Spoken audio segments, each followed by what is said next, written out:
வணக்கம். இன்னைக்கு நம்ம எதை பத்தி பார்க்க போறோம்னா, சியாட்டிகா பெயின் இருக்கிறவங்க செய்ய வேண்டிய 2 ட்விஸ்டிங் போசஸ் என்னன்னு பார்க்கலாம்.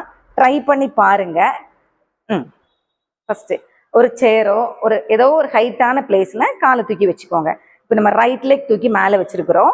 கீழே இருக்க லெக் ஒரு சிங்கிள் ஃபீட் கேப் போதும். லெஃப்ட் எல்போ அப்படியே கிராஸ் பண்ணுங்க. 2 ஹேண்டுமே நமஸ்காரம் பண்ணிட்டு பாடியை நல்லா திரும்பிக்கோங்க. உங்களுக்கு முடிஞ்ச அளவுக்கு ஸ்ட்ரெச் ஆகணும். கீழே இருக்க லெக்கும் ஸ்ட்ரெச் ஆகணும். மேலே இருக்க லெக் இங்கேருந்து இங்கே வரைக்கும் ஸ்ட்ரெச் ஆகிற மாதிரி பாருங்க.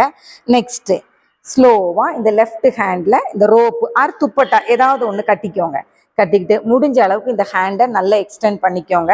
நம்மளோட ஆர்ம்பிட்டுக்கும் நீ ஜாயிண்ட்டுக்கும் கேப்பே இல்லாமல் க்ளோஸ்டாக வச்சுக்கோங்க. இந்த ஹேண்டு மேலே தலையை திருப்பி லைட்டாக மேலே பாருங்கள். இந்த இடம் நல்லா ஸ்ட்ரெச் ஆகிற மாதிரி பாருங்கள். ரெகுலராக ட்ரை பண்ணுங்கள். கொஞ்சம் கொஞ்சமாக பெயின் ரிலீஸ் ஆகும். எது செஞ்சாலும் ரெகுலராக ட்ரை பண்ணுங்கள்.